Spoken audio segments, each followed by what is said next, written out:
이런 개념 하에서 천주교가 있고 또 개신교가 있고 개신교 내에서 굉장히 다양한 분파들이 있는데 그렇게 다양하게 존재하는 교회를 우리가 어떻게 이해할 수 있느냐를 한스킹이 그게 네 가지의 속성으로 교회 특징으로 이제 정리해서 설명을 하는 게 이제 교회는 단일한 여러 개가 흩어져 있지만 단일한 어떤 속성을 가지고 있고 그 안에는 성스러움 홀리니스가 있고 그리고 교회는 아주 보편적인 진리를 공동으로 가지고 있고 교회는 그리스도의 제자로서의 사도라는 직분의 어떤 그 속성을 그대로 이제 계승하면서 나가는 존재다. 그 네 가지로 얘기합니다. 그래서 첫 번째로 이제 교회 단일성에 대한 얘기가 이제 언급이 돼요. 그래서 여기서 순서는 이 한스킹이 고민한 순서들을 쭉 이제 제가 요약을 한 거고요. 교회 단일성에 대한 그 이슈가 부각되는 이유는 카톨릭, 개신교, 또 서방교회, 동방교회 이렇게 다양한 모습의 교회가 있는데 우리 지역에도 뭐 이렇게 우리나라에도 엄청나게 많은 종파들이 있고 그런데 이런 교회들은 모두 다 신자들의 공동체라는 단일의 속성을 가진다는 특징이 있다.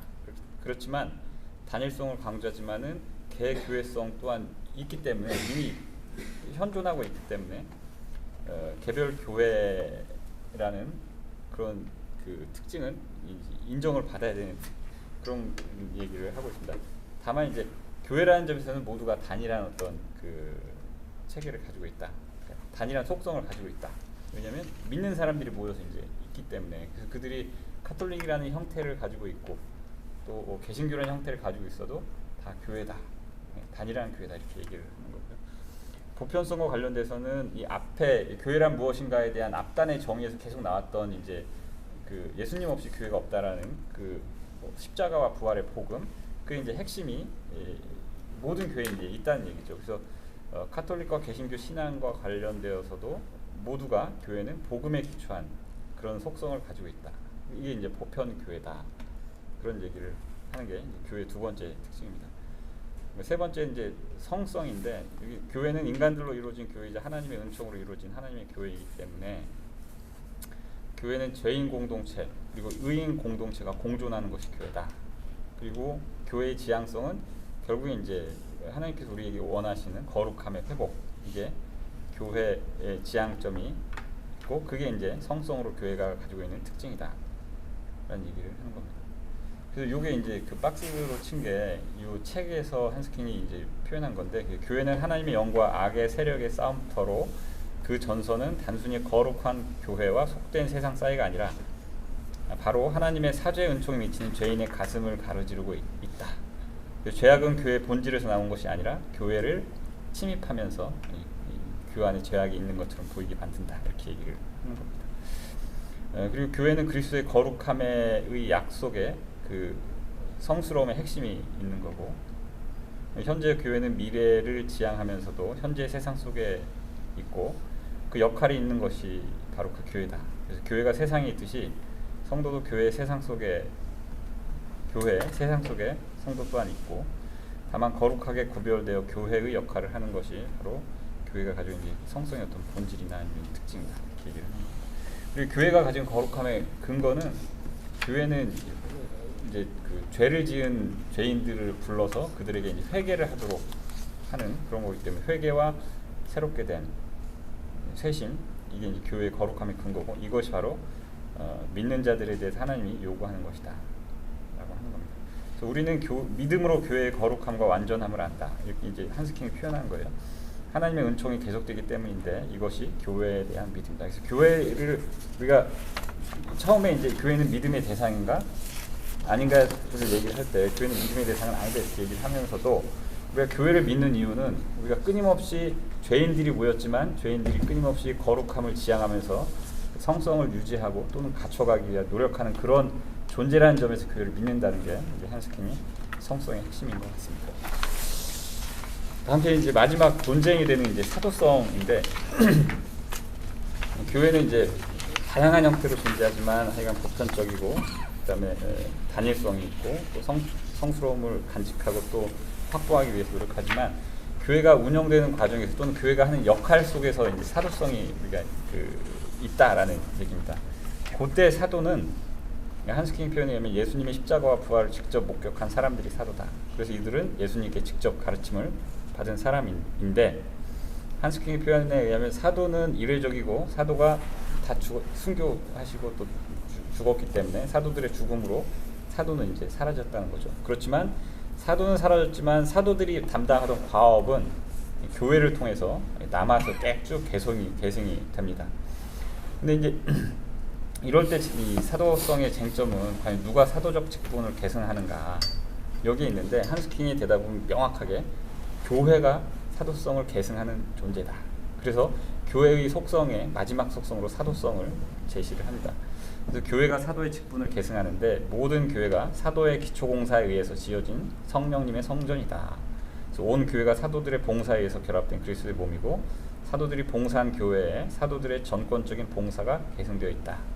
그리고 교회의 단일성, 성성, 보편성은 이러한 사도적인 계승 위에서 우리가 이해할 수가 있다는 것이 굉장히 중요한 네 가지의 속성 중에 사실 핵심적인 속성 중에 하나로 이해를 하고 있습니다. 그래서 사도적인 계승의 내용은 사도적인 신앙과 사도의 고백이 계승이 되는 것이고 교회가 하는 봉사는 세상을 향한 봉사다. 그리고 이 세상을 향한 봉사의 핵심은 예수님의 말씀을 전파하고 구제하고 공동체를 건설하는 것 이런 것들이 이제 사도성의 핵심이자 사도의 교회 봉사의 핵심이다라고 하겠습니다.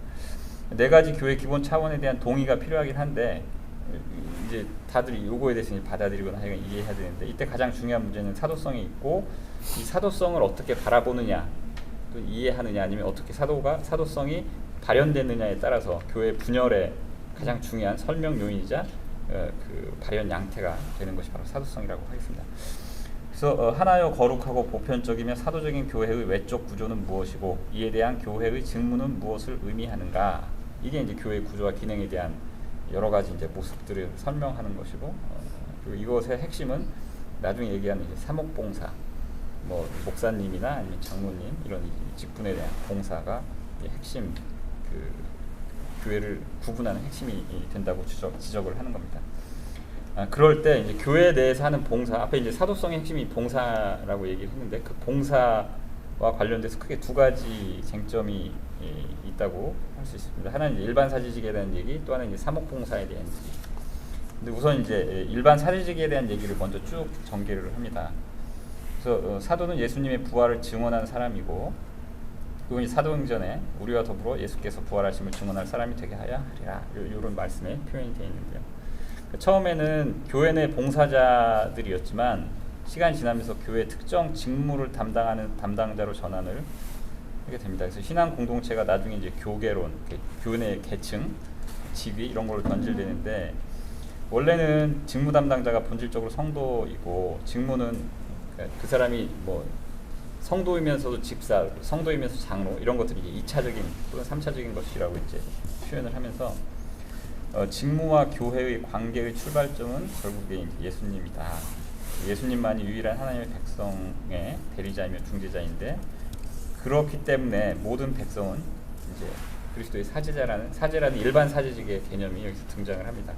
그러면서 이제 초기에 등장했던 일반 사제직에 대한 설명을 쭉 하고 그 다음에 특정한 직위로서 일종의 그 위계가 부여된 이제 사목에 대한 얘기를 이어서 하는데요. 먼저 이제 일반 사제직에 대한 얘기는 예수님이 전하고 후하고는 이제 예수님 돌아가시고 십자가에 돌아가신 후에는 이제 일반 성도들이 직접 하나님께 나아갈 수 있는 그러면서 이제 일반 사제직이 시작이 되는데 이 일반 사제직이 하는 여러 가지 일들은 이제 영적 제사를 드렸고 말씀을 전파했고 세례와 성찬과 사죄의 수행을 할 수 있는 권한이 있었고 중개자의 역할을 할 수 있었다고 얘기를 합니다. 이게 이제 일반 성도들이 다 이 역할을 할 수 있었다는 얘기죠. 왜냐하면 예수님이 십자가에서 돌아가시고 부활했기 때문에 우리는 그 하나님께 직접 나아갈 수 있었기 때문에 그게 이제 내용이 되고 7페이지에는 그럴 때 이제 사제가 무엇인가 앞에는 이제 일반 사제직은 모든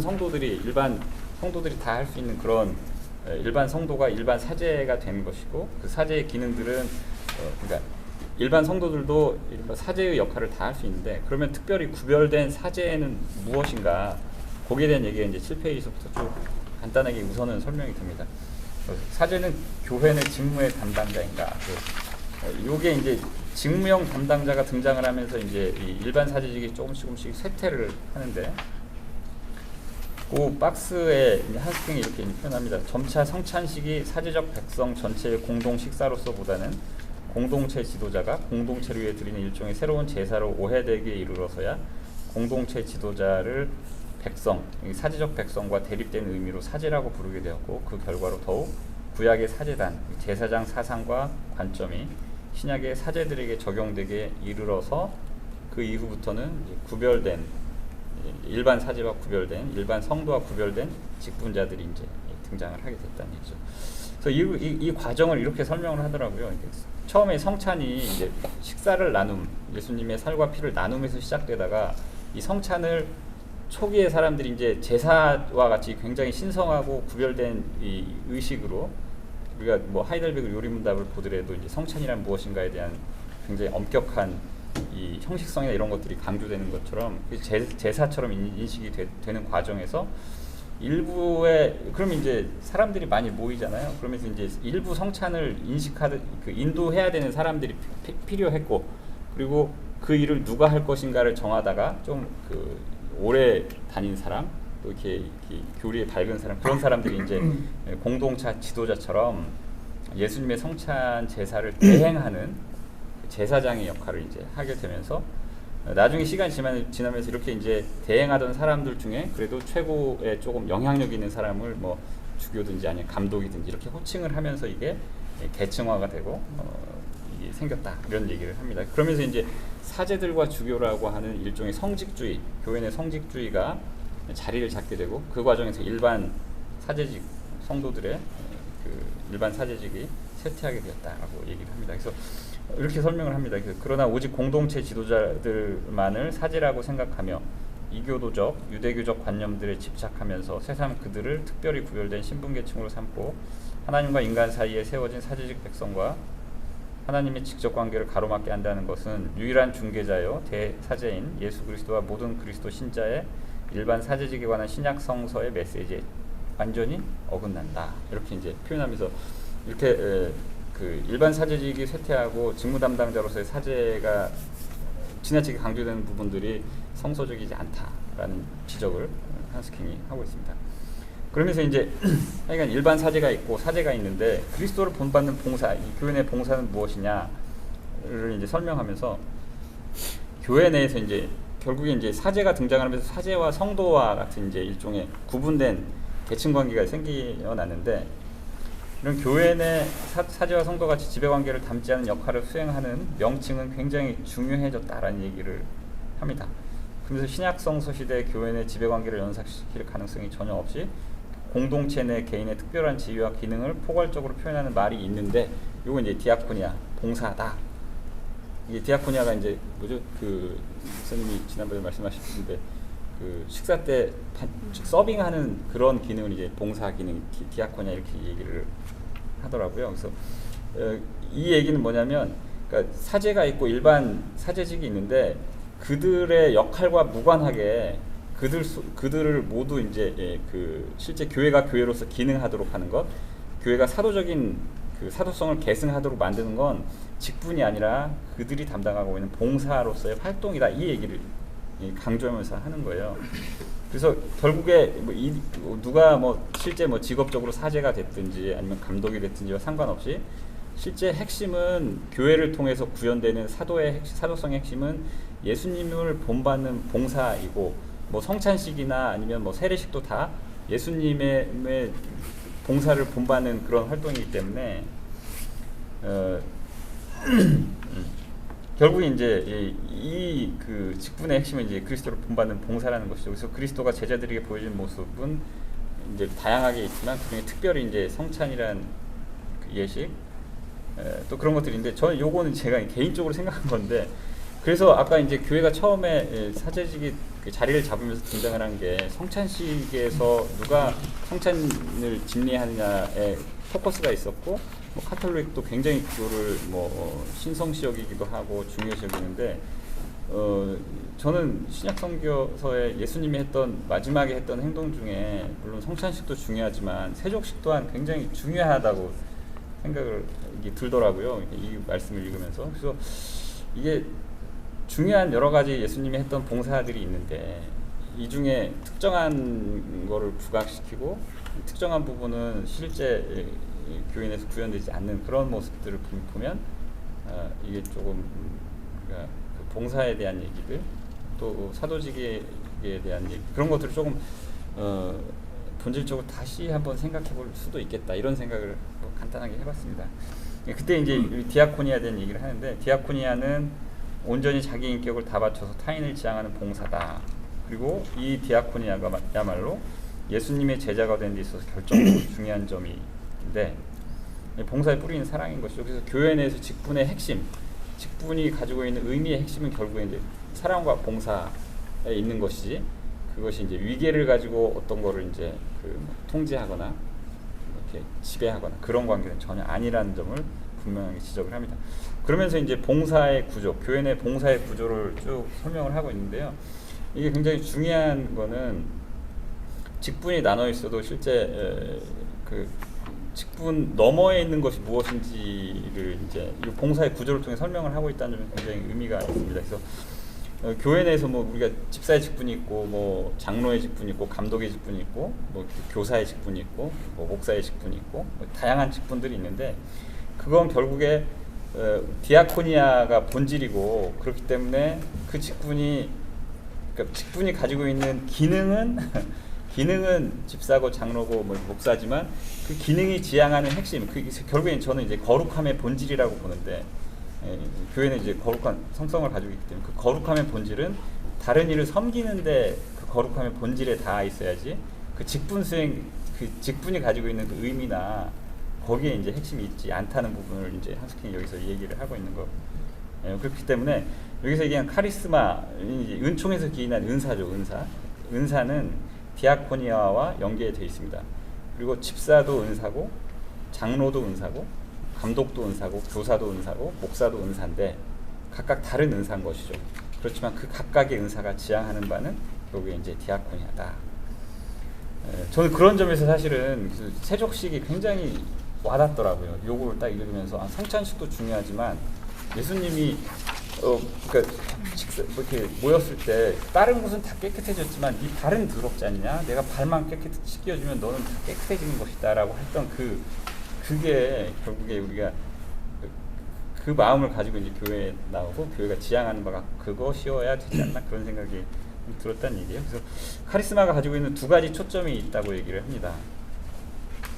교회 내 카리스마 첫 번째는 개인의 초점이 있는 카리스마 은사가 있고 두 번째는 공동체에 초점이 있는 은사가 있다고 구분을 해요. 그래서 개인의 초점이 있는 은사는 뭐 충고도 해주고 위로도 해주고 뭐 신앙적으로 뭐 이렇게 조언도 해주고 또 지혜를 가지고 나누기도 하고 뭐 지식을 그런 것들이 이제 개인의 초점을 둔 카리스마인데 요거 말고도 공동체에 초점을 둔 그런 은사도 있다. 카리스마도 있다. 그게 이제 사도, 예언자, 교사, 전도사, 집사, 장로, 감독, 목사 이런 것들이 공동체에 초점을 둔 그 카리스마인데 이 특징은 개인의 초점을 둔 은사는 일회적이지만 공동체에 초점을 둔 은사는 이게 공동체가 지속돼야 된다는 점에서 계속적이고 규칙적이고 그런 구조를 가지고 있다라고 얘기를 해요. 그럴 때 이제 8페이지부터 나오는 부분인데 사실은 한스킹이 이 책을 쓴 핵심 주제가 이제 여기서 나오는 거예요. 한스킹은 카톨릭 그 성직자입니다. 물론 나중에 파문을 당했지만 카톨릭 성직자로서 카톨릭에 대해서 자아 비판을 하는 그런 이 방식을 쭉 취하면서도 겉으로는 그 내용이 드러나지 않게 이제 그 비판을 계속 하는데 그게 이제 사실 제가 이 책을 읽으면 굉장히 재미있어했던 그 대목인데요. 그러니까 이 선을 넘을까 말까 하면서 이제 쭉 타고 가면서 이제 그 카톨릭이 가지고 있는 이 사목봉사로서 뭐 장로, 감독, 집사 아니면 주교 이 시스템이 가지고 있는 한계를 교묘하게 이제 지적도 하고 또 나중에는 교황이 실제 그런 존재로 인정받아야 되느냐 거기까지 쭉 나가는 겁니다. 그래서 그 중에 첫 번째 단락이 이제 중요한 우리가 이제 좀 고민을 해봐야 될 부분이 이제 8페이지부터 나오는 사목봉사인데요. 이 사목봉사에 대해서 이제 견해를 쭉 밝히는데, 그러니까 이 부분이 사실은 읽는 사람들이 약간 이거 말이냐 장난이냐 이런 생각이 들 그런 파트인데 이분은 결론을 내리지 않아요. 사목봉사가 이제 아까 말씀드린 뭐 장로나 감독, 공동체를 위한 은사를 가지고 있는 직분자들인데 이 직분이 과연 인정돼야 되느냐, 인정되어서는 안 되느냐를 그냥 견해만 쭉 밝힙니다. 뭐 소극적인 견해가 있고, 소극적인 견해는 이거는 그 일반 사제직이 있기 때문에 필요 없다는 입장이고, 적극적 견해는 그래도 인정받아야 된다는 그런 견해예요. 그래서 소극적 견해부터 쭉 요약한 걸 보면 우선은 이제 소극적 관점에서 교회 모든 봉사자가 다 동일한 의미를 가지고 있지 않은, 따라서 다른 것은 다르게 취급될 뿐 사목봉사가 특별한 것은 아니다, 이런 얘기를 하는 게 사목봉사는 특별한 것이 아니다라는 얘기고요. 적극적 관점에서는 사목봉사자들은 사도는 아니지만 특별히 사도들의 과업을 수행하고 일방적인 명령권을 가진 지배층은 아니지만 특별한 봉사직에 의해서 결정되어 있는 상하 질서가 존재하기 때문에 아이고 입이 왔네.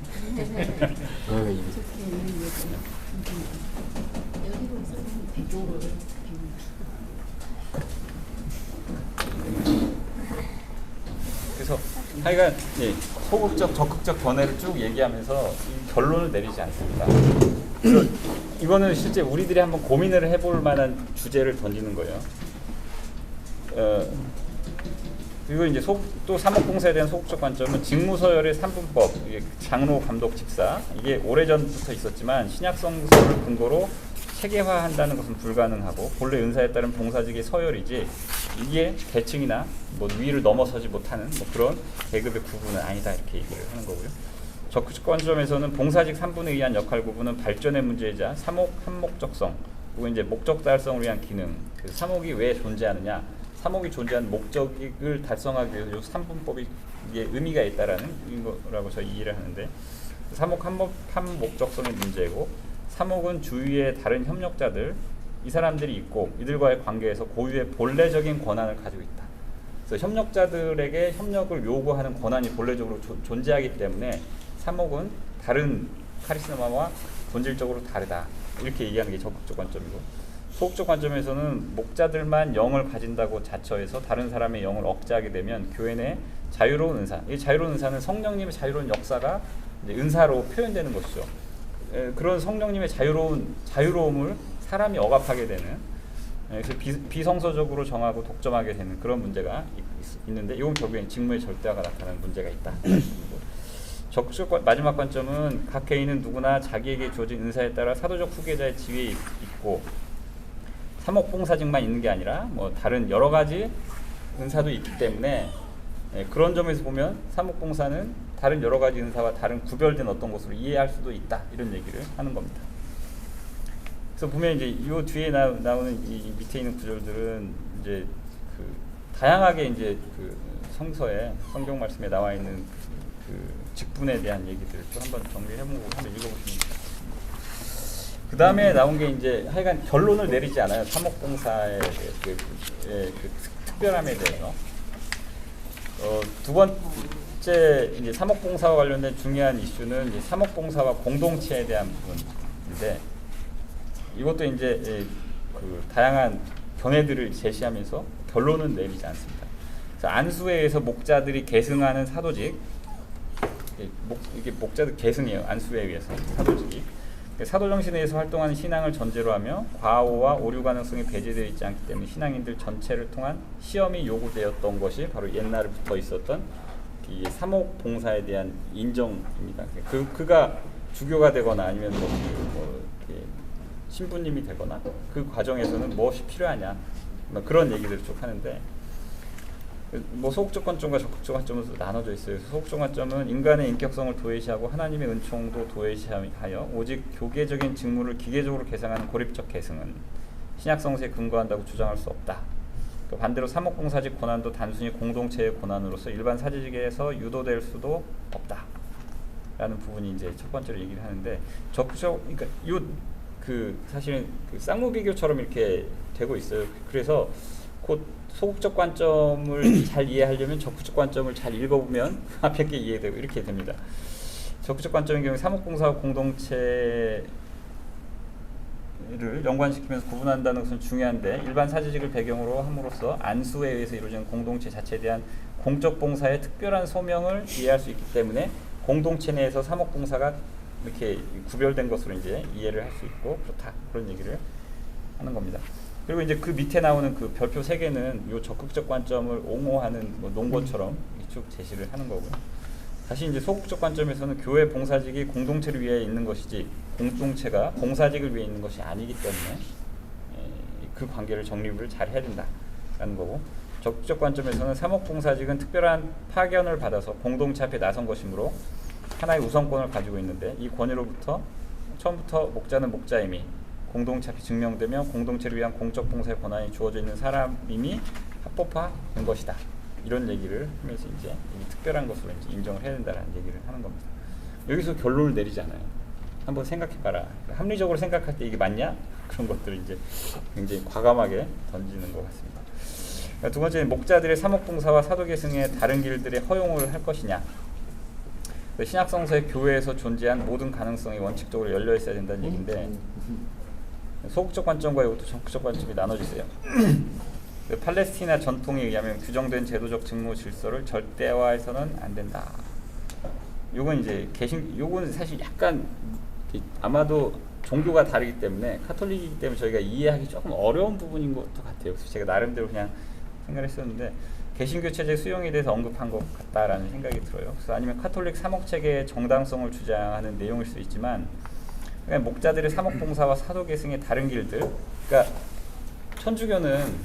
천주교 시스템이 있잖아요. 그 시스템하고 개신교의 시스템이 다르잖아요. 그 다른 거를 인정해야 되느냐, 어떻게 해야 되느냐, 이 얘기를 지금 하는 것 같습니다. 여기서 소극적 관점은 이제 팔레스티나 전통에 의해서 규정된 제도적인 직무 질서를 절대화해서는 안 되기 때문에 카톨릭적인 그 계층 말고 개신교적인 계층도 인정을 할 수 있다라는 게 첫 번째 소극적 관점인 것 같고, 그래서 보면 교회의 기초를 놓은 사도 시대와 그 위에 교회를 세우고 확장한 사도 이후 시대를 뚜렷이 구별하는 데서 하나의 신질서의 타당성이 나오는 것이다라는 언급을 하는데, 그런 언급을 통해 제가 미루어 짐작컨대 요건 카톨릭교계의 그 사목봉사의 체계하고 그 관점하고 이 개신교의 사목봉사 체계를 다 양립 가능한 걸로 인정해야 되느냐, 아니면 단일한 체계로 바라봐야 되느냐라고 할 때 소극적 관점은 인정해야 된다는 얘기고, 적극적 관점은 하나로만 바라봐야 된다는 얘기 같습니다. 그래서 적극적 관점에서는 바울과 바울의 후에 교회 조직은 특별한 봉사직에 임명 없는 은사 공동체 질서가 있을 수 있음을 보여준다라고 얘기하면서, 안수나 서품 같은 형식 없이 자유로운 성령 은사로 사목체계가 형성될 수 있다 이렇게 얘기하는데, 제가 거꾸로 설명을 한 것 같아요. 소극적 관점은 인정할 수 없다고, 적극적 관점은 인정할 수 있다 이렇게 얘기를 하는 것 같습니다. 거기까지가 이제 사도직과 관련된 굉장히 다양한 그 이슈들이고 쟁점들인데, 거기에 대해서 한스킹은 결론을 내리지 않아요. 말씀드린 대로. 그리고 굉장히 객관적이고 중립적으로 쭉 제시를 하면서, 그러니까 하나님이 우리에게 주신 이성을 비춰볼 때 이게 어떤 게 맞을지는 한번 너네가 한번 생각을 해봐라, 그런 얘기를 하고요. 그 마지막으로 이제 언급을 한 게, 제가 지난번 우리 처음 모임 때 그 오스백 집사님께서 이제 질문을 하셨을 때 말씀드렸던 건데, 교종권의 문제를 마지막으로 지적을 해요. 근데 제가 볼 때 한스킹은 이 문제를 얘기하기 위해서 앞에 굉장히 길게 얘기를 한 것 같아요. 그래서 파문을 당한 것 같고, 교종권은 우리가 카톨릭은 교황이 계시잖아요. 교황을 과연 인정을 해야 되냐, 교황이 가진 권위를 어떻게 바라봐야 되느냐, 일반 사도권도 있고 사제직도 있고 이런데, 이런 전체적인 큰 맥락에서 어떻게 바라봐야 되느냐, 그리고 이 교정권의 핵심 문제를 베드로의 권한의 문제로 다루더라고요. 그래서 쭉 보면 교회는 모든 사목봉사자들 이외에, 모든 사목봉사자는 이제 직분자들이라고 하겠습니다. 이외에도 또 교종이 필요한가? 성직자들이 이렇게 많은데 교황이 별도로 있어야 되느냐? 이제 교종직은 교회 본질에 속하는가? 없어도 되는가? 인정해야 되느냐? 근데 이게 결국에 이제 그리스도교와 카톨릭이 분열이 되는 굉장히 중요한 핵심 문제 중에 하나가, 그래서 그 뭐죠? 종교개혁이 일어나는 핵심 이슈 중에 하나가 이제 교황에 대한 쟁점이기 때문에 그렇게 얘기죠. 이 관련돼서 이제 세 가지 논쟁이 이제 가능하다는 지적을 합니다. 첫 번째는 베드로의 수익권. 수익권은 이제 그 위계 질서에서 머리가 되는 게 교황이죠. 교황으로서의 권위를 인정할 것이냐, 출발점으로 인정할 것이냐. 두 번째, 베드로의 출발점은 베드로가 사망한 이후에도 계속 인정을 해야 되느냐, 존속해야 되느냐. 세 번째는 로마에 있는 교황이 베드로의 수익권의 후계자이냐, 이렇게 이제 이제 후임으로 쭉 받아들일 수 있느냐, 이 세 가지 문제를 굉장히 중립적으로 지적을 해요. 처음에는 비판적으로 지적을 하는데 나중에는 요게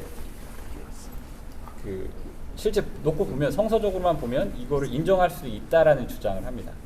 그러면서도 결론은 베드로가 흠이 없는 사람이 아니기 때문에 교황이 흠이 있다면, 흠 있는 사람이 교황이 된다면 교종권은 이게 인정을 할 수 없지 않느냐, 그러니까 없지 않느냐까지는 안 가지만 그런 경우가 있을 수도 있다라는 걸로 열린 채로 이게 끝나요.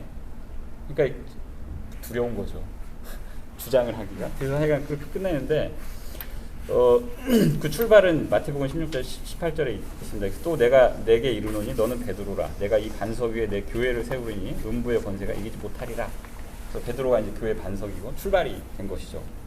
그리고 이제 베드로가 이제 하여간 베드로 중심의 어떤 로마 중심의 어떤 시스템이 쭉 구축되고 그게 계속 이제 계승이 되고 사도의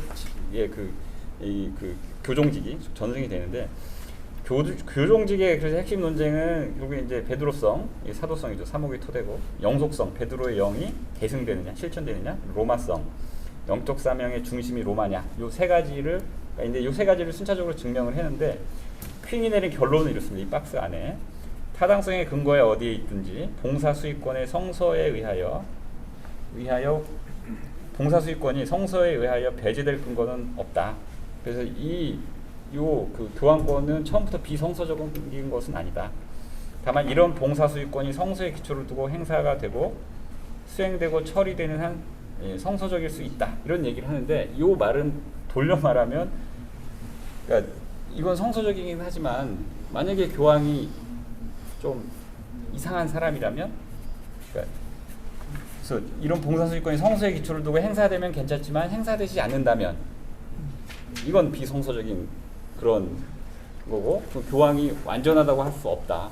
그러니까 굉장히 그 시대에 오래 또 역사적으로 부패한 교황의 모습들을 보면서 그 자리 자체가 가지고 있는 제도는 굉장히 훌륭한 제도이고 기초도 튼튼하지만 진짜 그 제도에서 행하는 사람이 원래 해야 되는 일을 하지 않을 때, 요게 이제 문제가 아주 심각해진다는 걸 지적을 비꼬면서 하는 것 같아요. 아까 얘기했던 이 사도성부터 시작해가지고 여기까지 교묘하게 아주 줄타기를 잘 하면서 저거를 자기 죽지 않기 위해서 근데 결국에는 목사님 말씀이 이제 다 들통이 난 거죠. 그래서 이제 파문을 당하고 그렇게 됩니다. 근데 이제 요때 얘기했을 때 베드로의 무오류성에 대한 논거가 철저하게 지켜져야 사실은 요 세 가지가 안전하게 가는데, 성경 말씀에 기록된 베드로의 세 가지 오류, 세 가지 한계, 그거를 이제 이 한스킹이 지적을 해요. 결국에는 그걸로 비꼰 거죠. 너는 우리가 이제 이렇게 절대적으로 인정하는 베드로도 예수님이 내가 십자가에 죽어야 되리라 했을 때 그러지 마십시오 하면서 이렇게 만류를 하고, 개인적인 욕심으로 만류를 하고, 그거에 대해서 이제 예수님이 사탄아 물러가라 이렇게 하셨던 부분, 그다음에 새벽 딱 울기 전에 3번 너 나를 부인하리라 했던 부분, 그리고 마지막으로는 베드로에게 양을 먹이라 치라 한 다음에 저 사람은 어떻게 되나요 물어봤을 때 그건 네 할 바 아니다. 그건 네 거나 신경 써라. 그렇게 하셨던 그 세 가지의 말씀을 인용하면서 이 무오류성에 이 문제가 있을 수도 있다. 그런 얘기를 아주 중립적으로 객관적인 최대한 그런 입장을 취하면서 얘기를 하고 있습니다. 여기까지가 사실은 이 한스킹의 교회란 무엇인가의 중요한 내용들이에요. 많이 안 갔네요. 그래서 저는 이제 지난번 앞단에서 우리가 얘기했을 때 사실은 앞단에서는 사실 우리가 쟁점이 거의 없었어요. 그 쟁점 딱 하나인데 한스킹에 의하면 교회의 규모가 커지는 것이 축복이다 이렇게 얘기를 하거든요. 그러니까 축복이다라고 단정적으로 얘기하지 않지만 교회의 양적 성장이 이게 성경에서 원하는 일종의 부흥이죠. 어떻게 보면 그렇게 얘기를 하는데 그게 과연 지금 시대처럼 우리가 생각하는 것처럼 교회가 대형화되고 그 일종의 그러니까 이런 모습이 과연 이 성경에서 얘기한 한석이 얘기한 그 양적 성장을 말하는가? 그건 절대 좀 아니라고 생각은 들더라고요. 왜냐하면 그 양적 성장이 가능하게 된 시스템이 결국에 이제 교황 체제라는 일종의 뭐 절대군주보다 훨씬 더 강력한 재정 일치 형태의 시스템이었고 그게 이제 교황 체제로 이제 오면서 이게 여러 가지 사도직 계승이라는 여러 가지 이제 한계들을 가지고 있었던 점에서 보면 그거는 그렇게 볼 수 없는 부흥이라는 게 사실은 눈에 보이는 게 아니고 영적인 부흥이 훨씬 더 큰 부흥인 그런 거라는 생각은 좀 들었고요. 거기에 대해서는 지난번에 좀 나눴고 오늘 우리가 좀 고민할 부분은 우리가 우리 구약에도 나와 있는 이른바 직분제라고 하는 거에 대해서 한번 좀 생각을 할 필요가 있겠다 그런 생각이 들었어요. 그러니까 이게 일반 사도직이라고 하는 예수님이 우리에게 준 선물이라고 생각을 하는데 예수님이 그 전에는 몰랐는데 아무도 우리가 그럴 존재는 아니었지만 하여간 예수님이 이 십자가를 통해서 우리에게 주신 선물로서 우리가 이제 일반 사제직이라고 하는 하나님을 직접 우리가 부를 수도 있고 찾을 수도 있고 우리 안에 이 성령님이 역사를 하셔서 우리가 은사를 그 몸으로 행할 수도 있는 디아코니아를 할 수 있는 그런 사람이 됐는데 그거하고 이제 실제 아까 이제 이 은사를 두 가지로 나눌 때 공동체를 위한 은사로서의 사목봉사 그 봉사의 관계를 우리가 어떻게 정리를 해야 될지 그리고 그거를 역사적으로 쭉 아마 발전해 오는 것 같은데 그러니까 처음에는 초대교회의 모습하고 그 다음에 이제 교회가 국교로 인정받은 이후의 모습하고 그 다음에 카톨릭이 이렇게 성장한 이후의 그거하고 카톨릭의 한계를 얘기하면서 모순이나 이런 문제를 지적하면서 나온 종교개혁을 통해서 이루어진 이제 지금의 개신교의 그 모습들하고 지금은 이제 개신교가 엄청나게 많이 더 다양한 모습으로 이제 확산되고 퍼져나오는 나왔던 2023년 오늘 우리가 이 시점에서 우리가 과연 이 일반 사도직과 사목봉사 일반 사도직 봉사죠 그것도 일종의 그러니까 일반 사도직의 봉사와 사목봉사의 관계를 어떻게 정립하고 특히 사목봉사를 우리가 어떻게 바라보고 해야 되는지 그게 조금 우리가 계속 고민해야 될 그거 아마 모르겠지만 20년 전에 우리 언덕교회가 처음에 등장할 때 했던 굉장히 중요한 고민 중에 하나가 이 부분이 아니었을까 그리고 20년이 지난 지금 또 이 부분을 다시 돌아와서 고민을 하면서 이걸 어떤 식으로 다시 한번 이렇게 그대로 유지할지 아니면 조금 바꿔볼지 그런 것들 또 다시 고민해 봐야 될 때가 아닌가 이런 생각이 조금 들었습니다. 혹시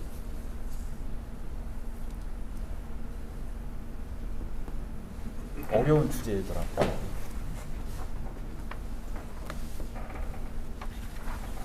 근데 우리 교회 일반 사제들 이제 만인제사장 그거를 보면 되죠. 그렇게 볼 수 있는 것 같아요. 카톨릭 이게 카톨릭 관점이니까요. 예, 이 그렇죠. 해석한 이게 또 번역한 분도 신부님이라고 예, 맞습니다. 사목은 목회라고 하는 거 있잖아요. 예. 많이 있죠. 이게 교수님께서 쓰는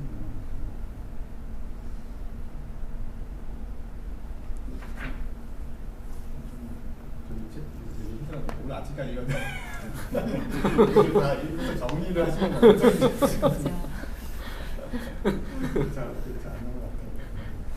근데 생각보다 이게 쭉 보다 보면은 그 쟁점들이 계속 굉장히 잘 써진 책이고 번역도 되게 잘 된 번역인 것 같더라고요. 이게. 그래서 이 책이 굉장히 좀 된 책이잖아요. 예. 제가 교보문고 가서 이제 이 책 사려고 딱 한 권이 들어요. 그래서 찾아가지고 제가 샀거든요. 부끄러웠어요. 아니 그게 오래된 책인데 맞아요. 제가 말씀드리고 싶은 건 이게 한 70년대? 맞아요. 그때 요 내용은 참 상상 초월의 내용이라는 생각이 그러니까 지금은 충분히 받아들일 수 있고 그럴 수 있고 저희가 토론도 하고 이러지만 74년 제가 초등학교 때 교회 가긴 했거든요. 그때는 상상을 못하는 내용인 것 같아요. 그렇죠. 지금 이 내용 자체가.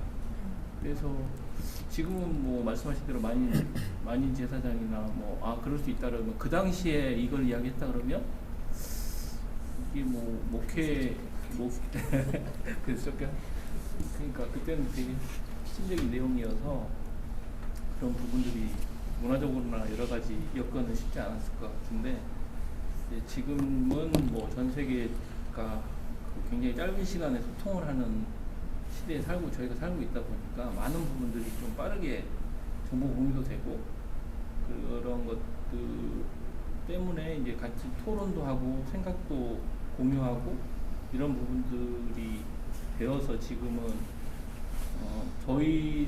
제가 드는 생각도 이런 부분들이 예전 같았으면 목회나 이런 부분들은 감히 쉽게 그런 영역들에 나눠진 것들에 대해서는 다른 생각을 전혀 못할 것 같은데 지금 입장에서는 또 직분제라든가 이런 것들에 대한 것보다는 모든 사람들이 어떤 것 자기가 어떤 걸 봉사를 하기 위해서 어떤 업을 맡고 그걸 수행할 수 있다. 그게 어떤 특권이나 이런 건 아니다. 이런 거 그리고 지금도 조그마한 교회들이 뭐 지난번에 김 목사님 우리 교육 건장한 교육 받을 때도 상당히 내용이 다뤄졌지만 일부 교회에서는 그 직분제 자기가 하는 일들을 수행했을 당시에 그 직분을 받고 또 그게 지나면 직분을 놓고 그런 것들은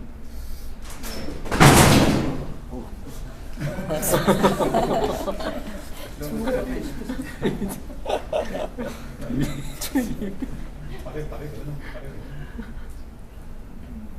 네, 그렇게 우리도 할 수 있겠다 이런 생각이 그러니까 사실 이게 되게 그때 당시 위험한 책이었을 것 같아요. 그러니까 카톨릭 내부에서 실제 사책 성품을 받은 분이 이 책을 썼다는 점에서는 되게 그런데 한편으로는 그런 생각도 드는 게 지난번에 살짝 말씀드렸지만 이게 카톨릭 시스템이 사실은 저희 이제 조직하는 사람들은 배태된 어떤 그 조직의 DNA 같은 것들이 있다고 생각을 많이 하거든요. 카톨릭 시스템이 안에 있는 그 위계적인 DNA가 교회 안에도 그대로 이제 개신교 안에도 이대로 이렇게 이식된 거죠, 그 DNA가.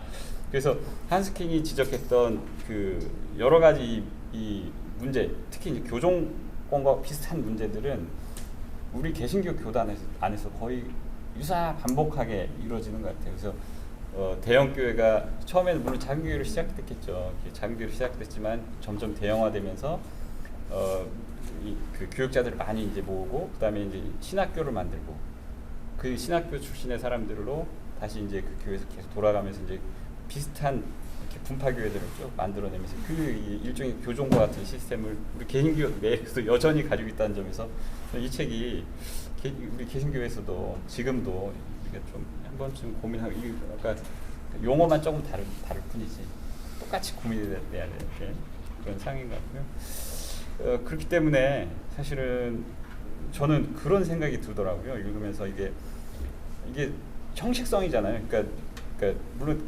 카리스마의 본질, 은사의 본질은 디아코니아인데 봉사인데 그게 이제 발현되는 건 이제 형식적인 것으로 발현되는 그런 거라고요. 근데 사실은 교회 내에서 이 은사가 등장하고 은사가 발현되는 성령님이 역사라고 이제 우리가 은사를 이 책에 계속 이제 그 논조를 얘기를 하는데 교회 내에서 성령님의 역사가 일어나는 그 이유는 무엇일까? 그 해답은 결국에 이제 직분이 존재하는 이유는 무엇인가거든요. 사실은 그 안에 성령님 왜 직분이라는 형태로 은사를 일으키고 또 그 역사를 하시는가 보면 결국에 이제 거룩해짐 그가 하나거든요. 교회는 이제 거룩해짐이 핵심이고 거룩하기 위해서 우리가 이제 사랑이라고 하는 인간이 할 수 없는 굉장히 고귀한 일을 해야 되는데 우리가 직분을 설계하거나 아니면 바꿀 때 과연 무엇을 보고 우리가 우리 교회 직분을 설계하고 우리가 나아가야 되는가 볼 때 핵심은 우리가 어떻게 해야 우리가 더 인간이 할 수는 없지만 하여간 거룩하기 위해서 노력을 할 수 있는 그런 토대를 마련할 것이냐, 더욱더 섬길 수 있는 토대를 마련할 것이냐, 여기에 우리가 이 시스템 설계의 핵심이 있어야 되지 않나. 이거를 뭐 명칭을 바꾸든지 아니면 뭐 이렇게 임기제를 엄격하게 하든지 아니면 뭐 많은 사람들한테 오픈을 하든지 아니면 오히려 더 좀 축소시키든지 그런 형태들은 우리가 2023년 우리에게 필요한 형태대로 만들 테지만 그 만드는 핵심은 결국에 이제 그 은사가 원래 존재한 이유, 거기에 조금 더 우리가 그걸 발견하면 그리고 그 발견한 내용을 우리 안에서 합의만 하면 이 모습이나 양태 이런 것들은 조금 편하게 맞습니다. 지금 책 읽으면서 약간 일반 사회에 대해서 평신도의 역할에 대해서 조금 얘기를 하는 부분 중에서 예를 들면 설교라든지 성찬과 관련돼서 부분이랑 부분이 조금 설명이 다른 것 같아서 그래서 제가 한번 요즘에 그 AI 있잖아요. 챗 GPT한테 한번 물어봤어요. 한스킹은 평신도 설교를 인정합니까? 이렇게 물어봤더니 설명해 주더라고요. 평신도 설교를 인정한다고 한스킹 이렇게 설명해 주고, 그리고 한스킹은 평신도 신학교 다닐 필요 없어. 하다고 물어봤더니 하고 싶다고. 그거는 안 된다고 그러더라고요. 한스킹. 그러니까 이제 여기 그 책에도 나오긴 한데 성찬에 평신도가 참여하는 거는 되게 다 인정하고, 그리고 성찬 잘 참여할 수 있도록 돕는 거는 이제 바람직한데 성찬 집례는 예를 들면 목회자의 권한이다. 안수가 목회자의 권한이다. 이런 입장에서 안해하시기는 일반 사제직 이 부분에 대해서 이제 생각 중에서 제가 조금 기억에 남는 부분은 이제 만인 제사장인데 신도들이 적극적으로 자기의 권리와 의무를 인식하고 또 행사하는 것이 중요하다. 그런 얘기를 한 것 같아요. 그래서 우리 이제 건덕교회도 그렇고 건덕교회들도 사실 민주적인 교회 또 성신도의 어떤 역할에 대해서 강조를 하면서 이제 이렇게 좀 해보자고 이제 모이는데 그 목회자분들하고 이렇게 얘기를 해보면 조금 민주적인 거 좋은데 조금 더 적극적으로 참여해주기를 좀 기대하는 분들이 많은 것 같아요. 실제로 민주적인 걸 교회를 좀 도와서 참여하지만 한편으로는 조금 더 역할을 해주면 좋겠는데 이제 목회자들이 보실 때는 좀 그렇지 않은 부분이 있어서 그런 일을 좀 하시는 걸 보면서 권리와 의무를 인식하고 적극적으로 행사하는 그 계신다. 그런 부분이 조금 목사님이 지금 일정이 있으셔가지고 네. 목사님 먼저. 예, 저는 일어나겠습니다. 예, 일어나겠습니다. 저희는 조금만 더. 그러죠. 하시고 한마디 하라는 거 아니었어? 목사님 뭐 한마디. 해주셔도 되고요. 안 말씀 할 게 없습니다. 다음 주에. 예, 일어나요. 언제 타이밍을 언제 보나. 그래요. 그래서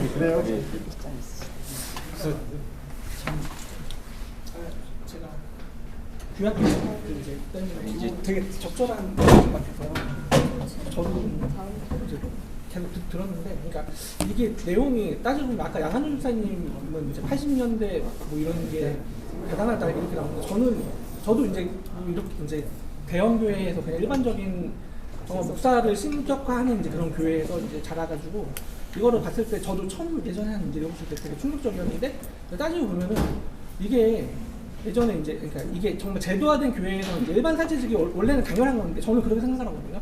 이게 성경에도 일반 사제직이 이제 이제 명확하고 이게 당연한 건데 제도화되고 거대화되면서 이제 뭔가 인간들이 계층화되면서 이거를 이제 절대시하는 이제 그런 것들이 그 아까 이제 뭐라죠? 사도 그 이렇게 사제화하는 거, 일반 사제직을 규정하고 이제 계급화 나누는 걸로 생각이 됐는데, 근데 이게 또 그러니까 마틴 루터가 이제 1519년도에 이거를 폐지하자 그러고 다시 만인 형식자서를 가지고 이제 계층化됐는데도 우리가 또 그걸 잊어버린 거죠.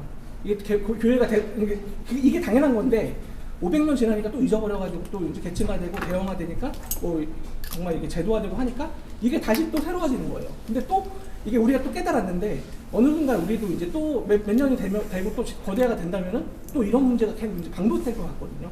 저는 그래도 이제 일반 이제 성직자 설이 맞다고 생각을 하고, 그리고 우리 언덕도 이제 그런 거에 대해서 열려 있다고 생각을 하고, 그래서 심지어는 이제 뭐 직분제를 아예 직분 호칭을 없애자 이런 것도 이제 가능한 교회이기 때문에 언덕에서는 뭐 이제 이런 거에 대한 고민은 이게 이제 되게 오래전에 이제 좀 성각자적인 시각으로 제시를 했다 그래도 이미 우리는 누리고 있는 혜택이니까. 그래서 저는 우리 직분에 대해서는 이 책이 되게 어떻게 보면 뭐 우리를 지지한다 이렇게 생각을 해요. 그냥 나전 인수격으로 해석을 합니다. 저는 아까 그 서집사님 말씀 중에 하나님의 은사가 직분을 통해서도 이제 성성으로 발현이 되니까 그런 이유로 직분이 생긴 거니까 그런 관점에서 직분을 어떻게 가져가야 될지를 고민해야 된다 이렇게 말씀하셨는데 맞는 말씀이신데 하나님의 은사가 직분을 통해서도 성성을 나타낸다 이렇게 말하는 게 맞는 것 같아요. 왜냐면 직분이 없는 사람도 교회의 모든 그쵸. 공동체 사람도 하나님의 성성을 나타낼 수 있고 공동체를 위해서 봉사할 수 있으니까 그런 측면에서 이제 우리는 사실 그런 측면에 다 이미 열려 있잖아요. 그런데 다른 기성교회나 대형교회에서는 이제 직분에 대해서 고민을 할 때 우리보다 훨씬 더 많은 마찰과 갈등을 겪으면서 고민하는데 우리는 사실 그런 부분에서도 마찰 갈등이 다른 교회보다 훨씬 적을 수 있잖아요. 이미 열려있는 마음들이 있으니까. 그런데 이제 현실적으로는 사실 우리 같은 작은 교회에서는 큰 교회에서는 직분을 가진다는 거, 뭐 권사가 된다거나 집사가 된다는 것이 그게 어떻게 보면 이제 하나의 관을 쓰는 거고 그로 인해서 봉사할 수 있는 기회가 주어진다는 것 자체가 마치 특권처럼 느껴질 수 있고 그렇기 때문에 뭐 헌금을 3만 원 내야지 뭐 장로가 되고 1억을 내야 되고 이렇게 되는 거잖아요. 하지만 저희는 안 그렇잖아요. 오히려 직분을 가진다는 게 부담이 되고 내 개인 시간을 더 많이 써야 될 것 같은데 그것에서 불구하고 봉사를 더 잘하기 위해서 교회에서 필요하니까 자기 시간을 내는 거잖아요. 그래서 어떻게 보면은 좀 혼재돼 있어. 사실 제가 봤을 때는 여기 우리 교회 안에도 작은 교회지만은 세대가 이제 뭐 10대부터 이렇게 돼 있으니까 어쩌면 어떤 분들의 마음속에는 아직까지도 권사나 장로라는 것이 한편으로 면류관이면서 책임감 이렇게 같이 가져가는 그런 게 있을 수도 있겠지만은 최소한 그런 부분에서 열려 있다면은 직분의 이름을 빼고라도 우리가 일을 솔직히 시킬 수 있잖아요. 우리가 집사가 아니라도. 근데 이제 필요성에 의해서 교회에 온 지 뭐 얼마가 되고 우리 교회에서 어느 정도 이제 공동체성을 쌓고 교회가 어떻게 돌아가는지 이해한 다음에 일을 시키겠다라는 그런 자격이라기보다는 뭔가 공동의 이해를 쌓는 과정에서 그걸 위해서 뭐 교회 출석 얼마 해야 되고 뭐 예를 들면 집사가 돼야 되고 뭐 이렇게 할 수 있겠죠. 근데 사실은 그렇게 우리 교회는 좀 거꾸로 그런 걸 집사 이름을 안 주면 일을 안 시킬 수가 없어가지고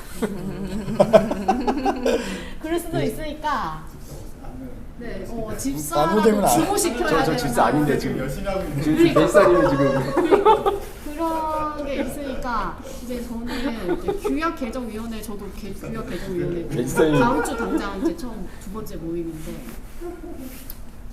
이게 모든 교회에게 더 덕이 되고 표준이 되고 이런 모범이 되고 이렇게 하기 위해서 우리가 저번에 이제 논의했던 것처럼 뭐 자기의 직무를 주고 그게 꼭 이제 집사의 필요도 없고 권사의 필요도 없고 직무를 주고 그거 운영위원회 들어와서 딱 하고 그다음에 그 직무가 끝나면 그냥 이제 뭐 재정부장도 아니고 봉사부장도 아닌 채로 이제 또 다시 가는 거 아예 그 타이틀을 없애고 이렇게 하는 게 어떻게 보면은 이제 표준을 만들고 우리가 성각자로서 뭔가 이렇게 새로운 시스템을 공급하고 더 민주적인 교회를 만드는 측면에서는 어렵지만 가치가 있는 일일 수 있는데 과연 언덕교회 형질에서 그것이 꼭 필요한가 또는 그게 최선인가 생각하면 또 그게 아닐 수도 있을 것 같아요.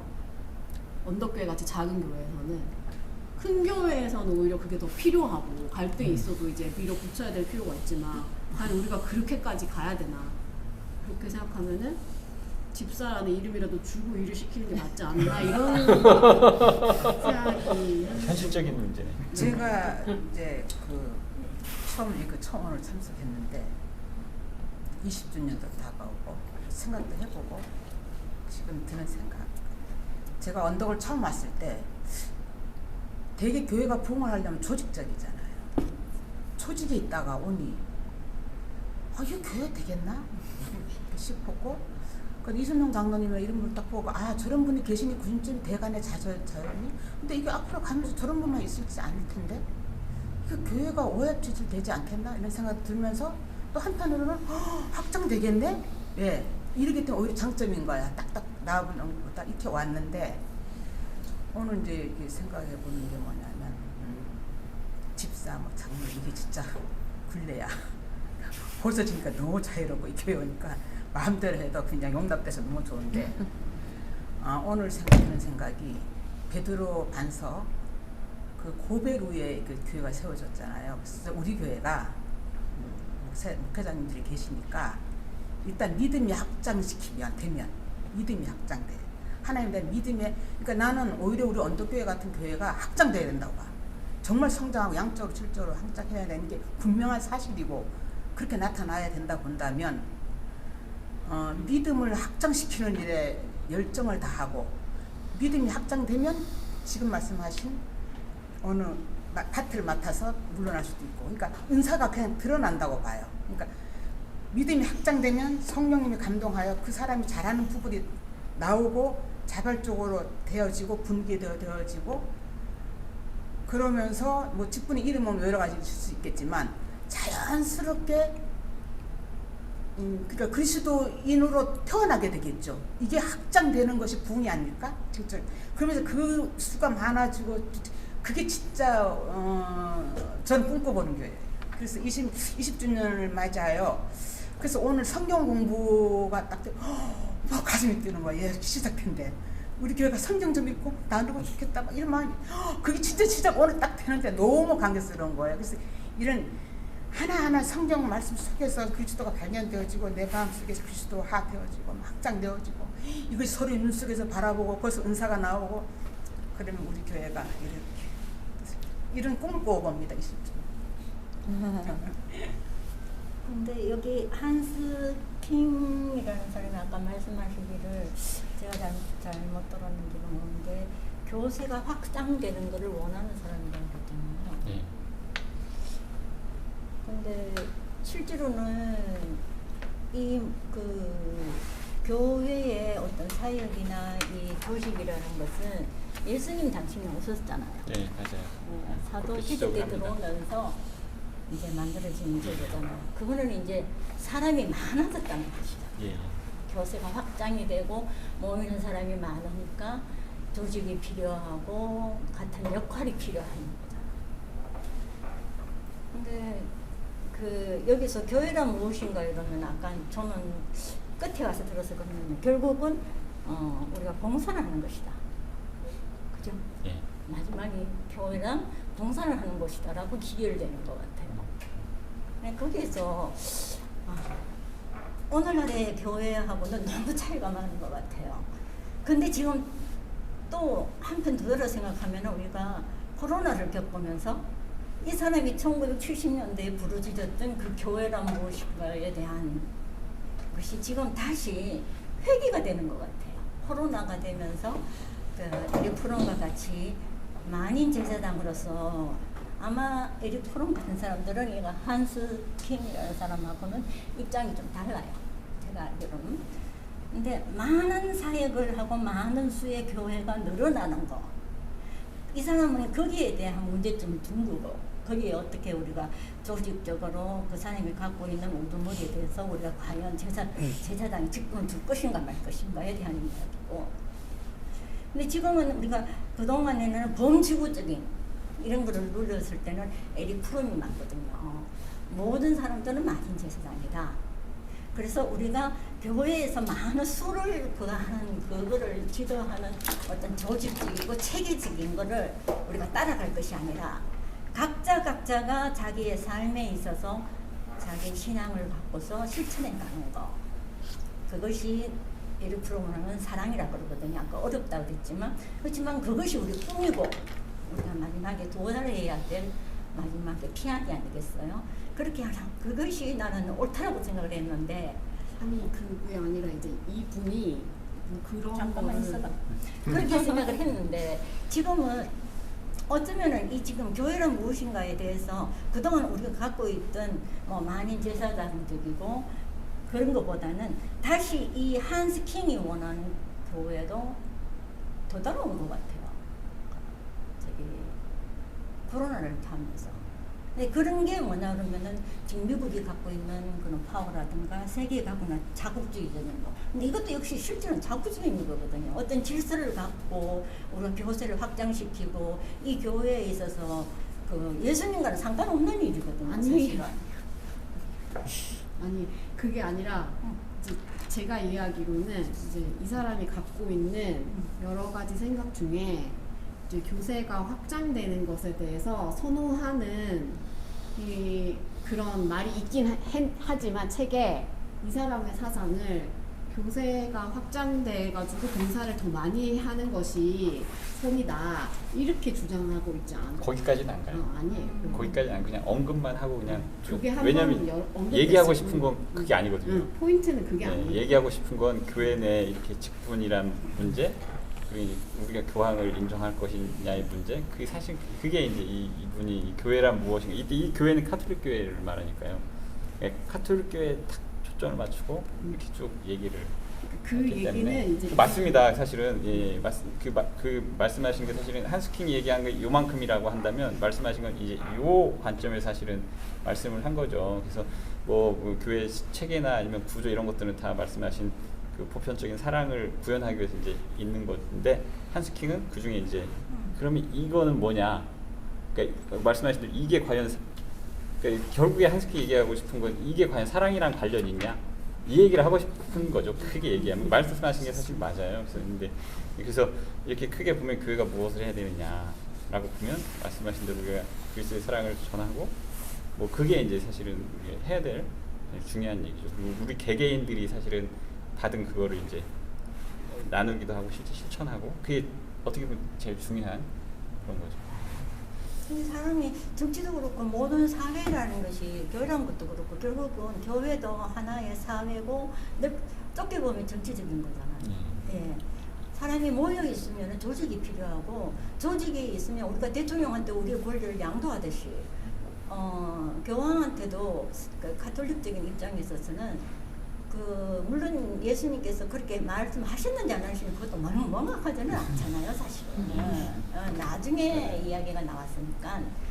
그렇지만은 그런 것에서 위임을 할 수 있다는 거지. 근데 거기에 대해서는 비판을 할 수, 그러니까 계속 비판을 하면서 어떻게 하면 더 교회가 교회다워지고 또 더 예수님다워진 그 교회로 갈 것인가의 문제점으로 가는 거지. 네. 이것으로 이 제도적인 문제를 갖고서 우리가 왈가왈부를 한다고 해서 이건 우리가 인류가 살아가면서 조직적이고 정치적이고 사회적인 일에서 벗어날 수가 있을까? 그게 아니라 이제 교황의 존재에 대해서 이제 그걸 인정하느냐 안 인정하느냐는 마치 교황이라는 하나 토픽을 봤을 때는 상당히 세부적인 내용이고 그리고 특히 우리는 카톨릭 교인도 아니고 기독교인이니까 우리한테는 이제 교황이 없잖아요. 그러니까 목사님이 있잖아. 목사님은 거기도 신부님이 있잖아요. 근데 신부님 위에 있는 이제 교황에 대한 존재에 대해서 이 사람은 달려가고 있는 이 책 하나를 통해서 교황을 과연 인정해야 되는가? 신부를 인정하지 않는다는 얘기는 아니에요. 근데 교황이라는 것이 신부 위에 있는 것으로서 베드로의 직접적인 승계자로서 그 정도의 권위를 우리가 인정해야 되는가로 여기를 다 달려가고 있는 거죠. 근데 교황은 우리한테는 없잖아요. 근데 이제 우리가 이 책을 읽는 이유는 교황이라는 것이 하나의 이 시스템 옛날 그 중세 시대부터 오는 시스템을 이제 대표하는 거고 우리가 그거를 교황이라는 시스템을 오랜 세월 동안 신격화까지 하고 거기에 대해서 이제 비판할 수 있는 그런 자유가 없었단 말이죠. 그러니까 그거에 빗대어서 우리도 그러면은 이제 교황, 사실은 끝에 교황도 이 사람 인정 안 해서 파문됐으니까, 그러니까 우리도 지금 현재 우리 교회가 갖고 있는 그나마의 시스템 또는 기독교가 갖고 있는 뭐 집사, 봉사, 장로와 같은 그런 시스템에 대해서 어디까지 이것을 현대식으로 바꿀 것인가에 대해서 이 책을 통해서 이제 생각을 해보자 이죠. 언덕교회가, 그러니까 이제 직분제가 분명히 존재하잖아요. 우리도 뭐 어떤 교단에 소속돼 있지만 있지 않았을 때도 직분이 있었고, 근데 언덕교회는 이제 직분 말고 아까 이제 굳이 따지면은 영적인 뭐 이제 정말 봉사의, 그러니까 직분보다 중요한 거는 사랑, 어떤 내가 이제 거룩해지면 서로가 거룩해지면서 나의 어떤 역할. 근데 그게 언덕교회는 분명히 있거든요. 운영위원회. 그래서 내가 예배부장으로서 봉사하고 뭐 총무부장으로서 봉사하고, 그러니까 언덕교회는 직능이랑 직분이 어떻게 되면 분리가 되어 있는데, 근데 또 언덕교회가 정말 커져가지고 이게 정말 제도화가 돼가지고 예배부가 지금 한 명이 다 하니까는 예배부장으로 끝나는 거예요. 근데 이게 뭐 이제 정말 1000명 예배부가 이거는 이제 뭐 너무 많아가지고 사람이 많아가지고 뭐 계층별로 뭐 청년부 할 거 없이 다 그거 한다 그러면은 예배부장 내에서도 또 서열이 나뉘겠죠. 총 예배부장, 뭐 이제 중간 뭐 이제 목사, 그러니까 이게 언덕교회도 피할 수 없는 이제 고민인 것 같긴 하거든요. 그러니까 단지 직분제가 단지 그냥 이걸로 직분이라는 것 자체가 아무 역할도 없으면서 권위를 가졌던 건 아닌 것 같아요. 그러니까 기본적으로 다 조직화되면서 제도화되면서 위계가 필요한 순간이 있다 보니까 이게 이제 좀 그 사람들이 열심히 잘 하다 보니까는 이제 후세들은 그 왜 생겼는지 모르고 이제 거기에다가 그냥 신적인 권위를 이제 부여한 건데, 언덕은 굳이 아까 이제 윤경 씨 얘기 들으면서 우리는 1년 정도 이제 멤버십의 어떤 좀 그걸 교회를 알아야 되니까는 이제 운영위원회에 들어오려면은 1년 정도 지나야 되는데 1년 정도 지나면 다 또 집사를 주거든요. 근데 굳이 집사를 받고 이제 안 했는데 그럼 이제 이런 거지. 집사 나 직분 이제 안 받는 대신에 1년 지났으니까 나 그냥 운영위원회에 이제 나를 피선거를 달라. 나 이제 나 운영위원으로 선출되면 나 하겠다. 이제 그런 거는 저는 그게 언덕교회에서 논의하면 뭐 안 될 거는 없다고 봐요. 그러니까 내가 근데 이제 이런 논총은 있겠죠. 1년 지나서 집사를 받을 수 있는데 왜 교회 등록이랑 똑같은 거거든요. 교회 등록 안 하면은 왜 안 하냐 이제 우리가 물어보잖아요. 왜 이건 저 사람은 왜 우리 언제든지 나가려 그러나 뭐 이런 거. 근데 집사가 1년 됐는데 안 받고 있으면은 또 뭐라고, 저도 이제 뭐라고 그랬어요 저한테. 손을 넘어가. 저는 나이, 근데 집사를 받으면 나이 든다는 생각이 약간 있어서, 이거 좀 나중에 받겠다고 했는데, 어느 순간 되니까 이제 푸시를 해가지고 저도 받았는데, 이제 여러 가지 이유에 있어서 이제 못 받을 수도 있는데, 근데 그게 우리 언덕에서도, 그러니까 집사 없이 뭐 이렇게 직분을 받는 그 이제 운영위원회에 이제 들어올 수 있는 역할을 열어놓으면은, 정말 이제 그런 거에 대해서 우리가 그런 견제를 하는 거겠죠. 의미 있는 견제를. 아니, 견제라기보다는 그 이제 직분을 우린 별로 중요하지 않게 생각한다는 교회의 모습을 이제 나타내는 거겠지. 근데 저는 잘 모르겠어요. 저 스스로는 이제 그게 중요하지 않은데, 그렇다고 모든 언덕에서 다 그걸 중요하게 생각하지 않을 수 있잖아요. 중요할 수 있잖아요. 하게 생각하는 것 같아요. 또 제가 그 규약과 관련해가지고 고민이 되는 부분은 이제 권사님이 있고 장로님이 계신데, 대부분 전통적으로 여자한테는 권사라는 걸 주고 남자한테는 장로라는 걸 주는 거죠. 근데 또 장로님이랑 권사님이랑 역할에 어떤 차이가 있느냐. 그것도 애매하죠. 근데 그것이 있어야 되느냐. 남자와 여자로 꼭 구별해서 그런 기능의 만약에 기능 차이가 있다면 이름을 다르게 해야겠죠. 근데 기능의 차이가 있는 것이 바람직하냐 하면 그거는 아닌 것 같거든요. 더 이상은. 그러면 기능의 차이가 없다면은 이름 그럼 합쳐야 되지 않느냐, 또는 그러면 그 이름에 대해서 단지 여자만 권사로 하고 남자이기 때문에 장로를 한다는 걸 더 확실하게 할 필요가 있지 않느냐, 이런 생각이 들어요. 그래서 언덕이 되게 이상한 게, 원래 50세 넘어서 이제 본인이 원하시면은 언덕도, 물론 장로는 우리 선출을 하잖아요. 투표로 25명당 1명씩 뭐 이렇게 있는데, 근데 이제 여성분들이 거기 장로에 분명히 들어올 수 있는데, 그거를 이제 그걸 원치 않는 자는 이제 그냥 권사를 준다고 돼 있거든요. 또, 그러니까 이제 나는 투표 안 할 거다. 나 그냥 50세 넘어가지고 그냥 권사로, 이제 권사도 물론 선택이지만, 근데 굳이 그럴 필요는 저도 그게 무슨 의미인지 저도 약간 모르겠어요. 그게 정확하게 남자도 집사 다음에 장로고, 내가 원치 않으면 영원한 집사인데 왜 여성만 50 넘으면은 장로가 이제 되게 원치 않는 사람을 권사로 넘어갈까? 지금 기능 차이도 전혀 없는데. 그리고 남자는 네. 규약상 권사가 되고 싶어도 될 수가 없어요. 근데 이게 아마 보편적으로 한국에서 권사하면 여성이라고 생각하고 우리가 지금 어. 운영위원회 운영위원장을 장로님만 장로님이나 또는 장로님이 안 되면 권사님 못 되잖아요. 그러니까 그것도 그러니까 문제죠. 지금 그러니까 우리 교회는 분명히 권사하고 장로의 역할이 다르고 제가 봐서는 그냥 우리 교회 위계가 있다. 장로, 권사, 집사. 아마 목사님은 장로님 비슷한 정도 되는 것 같아요. 다른 교회는 목사님 탑인데 우리 교회는 그렇진 않고 우리 교회 분명히 위계가 있다. 왜냐하면 장로를 하시는데 권사는 못 하잖아요. 그러니까 그런 거 사실 이게 분명히 그리고 이거 위계가 있는 거죠. 그리고 우리가 이제 연세 얼마 이상이면 명예 장로를 해주자 이렇게 우리가 하잖아요. 그런 장로라는 걸 존중해 주는 거기 때문에 그러니까 사실은 물론 다른 교회에 비해서 그런 과정이나 그런 부분이 좀 우리가 좀 덜하긴 하지만 이제 그런 위계가 있는데 사실은 어떻게 하는 게 바람직한지 한번 고민이 필요한 분인 것 같고 이제 자원교 아카데미에서 조금 얘기한 부분은 이제 요 부분 조금 논의한 부분 중에서 예를 들면 장로에 대해 장로가 필요하냐 이런 부분을 얘기를 했었는데 그런 얘기를 하시더라고요. 장로에 명확한 기능이 있다면 있는 것도 괜찮다. 근데 장로에 명확한 기능이 있지 않으면 꼭 필요하겠냐 이런 얘기를 좀 하고 그래서 새만교회는 장로가 있는데 지금 장로가 뭘 하는 건지 새만교회는 장로가 있거든요. 다른 교회도 있긴 한데 새만교회는 물어보니까 목사님이 설교만 해요 예배 때. 그러니까 장로님이 돌아가면서 예배 진례를 하신대요. 그러니까 장로에 명확한 기능이 일단 있고 그 다음에 거기는 장로 임기가 3년인가 그렇고 그러니까 3년 지나면 집사에서 장로 되고 다시 집사 되는 거예요. 그건 좀 이상하죠. 그러니까 거기 교회도 헷갈린대요. 이분을 장로라고 불러야 할지 집사라고 불러야 할지. 그러니까 장로 끝나면 공식적으로 집사인데 장로라고 부를 때 집사 부르는 게 이상하잖아요. 그러니까 좀 약간 혼란이 있는데 그러니까 아마 다른 교회들도 그런 것 같아요. 그런 어떤 이상, 지향이 있어요. 우리가 어떤 이게 없어요. 이런 게 이상이 있는데 현실이 있어요. 현실. 호칭이 애매한 거예요.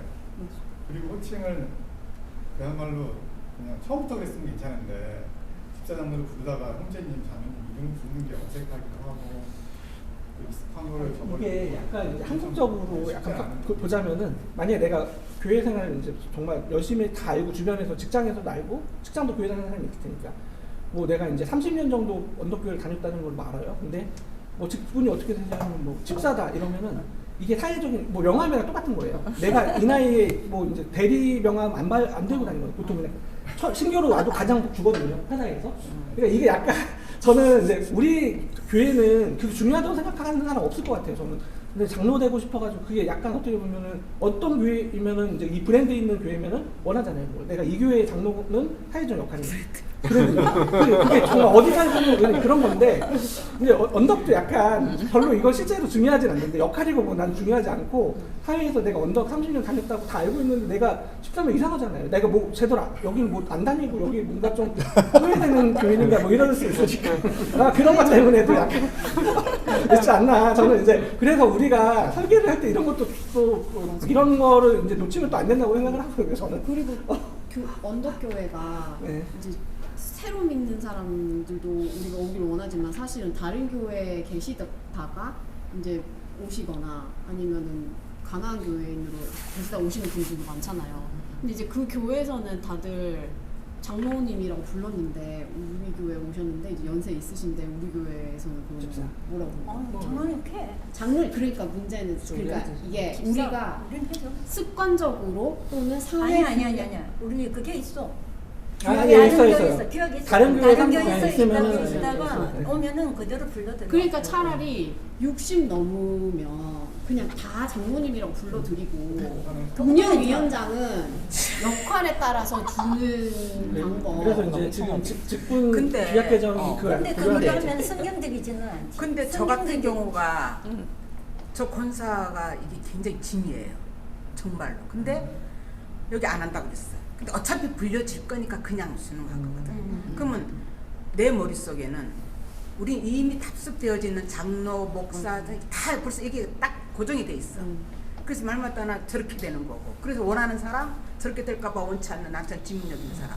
어쨌든 이것이 머릿속에 딱 있는 한은 참말로 벗어나기가 어렵다는 생각. 근데 그렇다고 이제 60 이렇게 연세 넘으셨는데 저희도 고민을 많이 했는데 이제 그러면 그거 다 없애고 자매님, 형제님 부르자. 그러니까 이건 또 안 돼요. 그러니까 지금에 와서 여기 교양이 문제였듯이 우리는 이 직분이라는 이 단어가 정말 우리 족쇄야 지금. 나는 그게 제일 벗어나기 근데 너무 어려워. 그러면은 없앨 숙제야, 수가 숙제. 없잖아요. 숙제야. 그러니까 이게 숙제야. 교환의 문제나 참말로. 우리가 갖고 있는 평범한 직분의 문제나 다 이것들이 갖고 있는 무게감이 다 있는 거예요. 이게 위임을 받아서 그 다음에 교회에서 암묵적으로 두는 하나의 관이잖아요. 실제로는. 근데 벗어나야 된다고 봐. 이 답습되어졌던 건 어쨌든 벗어나야 된다고. 어떻게 근데 벗어나느냐 이게 어차피 우리가 각기 혼자 이거 자연인으로 못 살 바에는 사회인으로서는 조직이 있어야 된다는 아니 거죠. 조직이 없어라는 게 아니라 그러니까 조직을 갖고 있으니까는 위임한 그 직분이라는 거지. 방법이 여러 가지가 있다는 거죠. 그건 이제 그런데 직사로 우리 할 것인지. 아니 방법이 여러 가지가 있지만 우리 사회적인 통념이 있잖아. 그러니까 통념을 이제 가져가야죠. 어쩔 수가 없죠. 그러니까 통념이 있으니까 이 통념에 대해서 우리가 각 그런 게 이제 우리 언덕의 색깔이 아닐까 싶고, 우리 언덕의 색깔은 일반적인 다른 데에서는 약간 명월처럼 어떤 그 사람이 갖고 있는 사회의 위치나 금전적인 위치나 뭐 경력이나 이런 거에 대해 다 하지만, 우리 언덕은 오셔서 얼마 동안에 우리 언덕에 함께 할 수 있고 우리 오늘 오르는 것처럼 우리 언덕은 작은 교회를 오르려 한다. 이거를 3년 동안 같이 해준다면은 우리는 같은 한 공동체로서 받아들이니까 그분한테는 몇 년이 지나면은 집사 직분을 주겠다. 그리고 또 그분은 계속 꾸준히 우리 교회와 같이 봉사도 하고 같이 뜻을 맞춰서 같이 우리와 같이 행보를 계속 한다면 그분한테 장로도 줄 수 있는 거지. 좀 당연한데 그거를 갖고서 굳이 나는 직분을 받겠다 안 받겠다. 근데 실제로는 성경에는 그 사도에서 사도 시대 때 우리한테 직분을 준 것은 그게 아주 규규가 돼 있잖아요. 모든 사람들한테 존경을 존경을 받을 얻어야 수 되고, 있고 본이 되는 행동을 본을 해야 되고 도덕적인 흠이 없어야죠. 내가 말을 그런 거를 다 해야 되지만은 오늘날에 있어서는 어디가 그런 호구조사를 다 하느냐고. 그리고 또 교회가 모이면 수만 명이 모이는데 우리 작아도 다 사는 곳이 떨어져 있잖아요. 저는 목사님 신뢰 안 하고 장로님 신뢰 안 하고 다시 주다고 해서 신뢰 안 하는 사람이기 때문에 제가 본사가 시킨 거예요. 아니 근데 저분 본사 그러면 다시 보면서 신뢰가 뚝 떨어져 버린 거예요. 그 직분 자체가.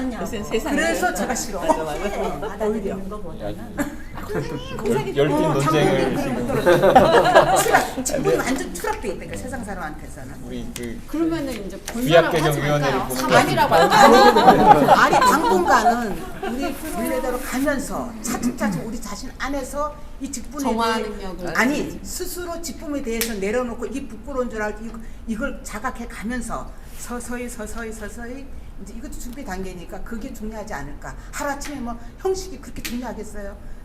하고 안에서 믿음이 확장되면 뭐 직분 안 줘도 부끄러울 것도 없고 자존심 상할 것도 없고 또 있다고 해서 그죠. 난 그래서 형식은 그래 중요하지 않다. 내용이 그 담고 있는 내용을 우리가 어떻게 받아들이느냐의 성숙의 속도가 아닐까. 저는 그렇게 장로님 말씀을 좀 근데 이제 좀 마무리를 좀 하면서요. 저는 혹시 아니요. 장로님부터 좀 무슨 뭐 마무리는 아니고요. 예. 제가 확실하게 오늘 확신되는 거는 뭐 우리 교회에 하나는 장로가 목사님과 도움 간다. 권위가 목사님과 같다라는 걸 증명이 됐어요. 야, 굉장히 신나는 일이고요. 그리고 이제 그런데 전 잘 이해를 못하는 내용이 그렇긴 한데 전 단순하게 이런 생각을 해요. 구약 시대는 하나님이 직접 제사의 방법 다 구체적으로 얘기를 하잖아요. 근데 그게 신약 시대에 와서 그것이 이제 예수님을 통해서 이제 뭐 완성이 됐다 그럴까? 그리고 이제 구약의 여러 가지 것들을 이제 버리라고 말씀하셨잖아요. 그런데 그게 이제 카톨릭으로 내려오면서 지금 우리가 논의되는 이런 내용들이 이제 왔는데 필요하다고 생각하죠. 근데 이게 이제 지금의 현실적인 우리 교회에서 어떻게 이런 것들을 받아들일까에 대해서는 저는 그냥 감성적으로 이게 접근이 돼요. 이렇게 하자는 얘기가 아니고, 그 신앙이라고 하는 그 보이지 않는 어떤 것이 이렇게 어떤 형식화돼서 나타나잖아요. 그러니까 보이지 않는 영성의 것을 그 얻기 위해서 이런 어떤 그 조직 시스템, 이런 제사에 대한 어떤 그런 행위를 하고 있잖아요. 근데 그것이 과연 절대적인 것인가라고 하는 것에 대한 회의가 있긴 해요. 그러나 그 아까 뭐 권사님 말씀하셨듯이 이제 우리 교회가 뭐 이런 직분이나 이런 그 제도나 이런 형식에 대해서 그렇게 고민하면서 교회가 창시됐냐 하면 그런 생각은 안 하는데, 그러나 아까 DNA라는 말에 제가 공감이 가는데요. 우리 교회들은 커지고 뭔가 이렇게 주체할 수 없는 어떤 상황이 되면 반드시 그 DNA라고 하는 것이 다시 살아날 것이다. 그래서 거기에서 그 과거에 우리가 고민하고 있는 이런 것들을 다시 되새겨서 우리도 이런 것을 어떻게든지 형식화해서 제도화해서 적용시켜야 되겠다라는 고민이 아마 나올 수 있을 것이라고 생각이 되는 거죠. 지금은 이 상태로 잠재돼 있지만, 그렇다면 그때 나가서는 그것이 필요하겠다. 받아들여야 되겠다. 이것을 어떻게 받아들일까는 뭐 이 오늘 얘기하는 것에 대한 참고할 수 있지만, 우리가 느낄 수 있는 정통과 전통을 버리지 않는 어떤 그 상황 속에서 받아들이긴 해야 되겠다라는 생각을 좀 합니다. 혹시 뭐 여기 책은 뭐 이방인입니다. 저요?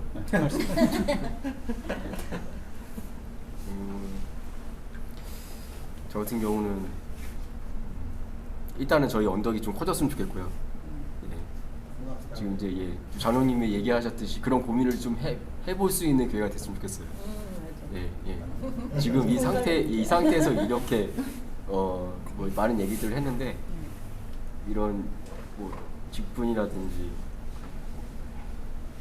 그런 얘기를 했는데, 일단 저는 직분을 맡은 사람들이 그 직분에 해당하는 그 역할들 잘 감당을 해가지고 우리 언덕교회가 잘 유기적으로 다 잘 들어갔으면 좋겠거든요. 저는 이제 직분을 받지 못해가지고 그냥 형제님으로 이제 있긴 한데 1년만 기다렸어요. 있긴 한데 1년만 기다렸어요. 뭐 얼마 남지 않았어요. 뭐 형제님, 장로님, 뭐 권사님, 집사님 이런 거 떠나가지고 거기에 걸맞는 그런 재정부랑 봉사를 해서 좀 더 저희 언덕교회 같은 이 작은 교회가, 건강한 작은 교회가 좀 성장할 수 있는 그런 날이 왔으면 좋겠다라는 생각을 좀 해요. 아예 저는 좀 말씀 많이 들었습니다. 네. 저는 그 지금 직분제에 있어서 좀 애매한 게 뭐냐면은 어느 시점에서 70세가 넘으면 남자 집사님도 장로님이라 불러드리고, 여자 그 70세까지 집사 신분으로 남아있는 분들은 권사님으로 불러드리자. 근데 저는 그게 참 애매모호하더라고요. 그게. 그러니까 그 당시는 그런 해당 사항이 있어서 그분을 해서 존중해 드렸는데, 이게 이제 자연스럽게 우리 정협회 집사님도 이제 장로님이 있잖아요. 분당이 죽을 집사님이 본인은 좋겠지만 근데 이게 참 애매한 거예요. 아주. 그러니까는 참 저 집사님 말씀하신 것처럼 이 직분이 웃기는 거잖아요, 그렇죠?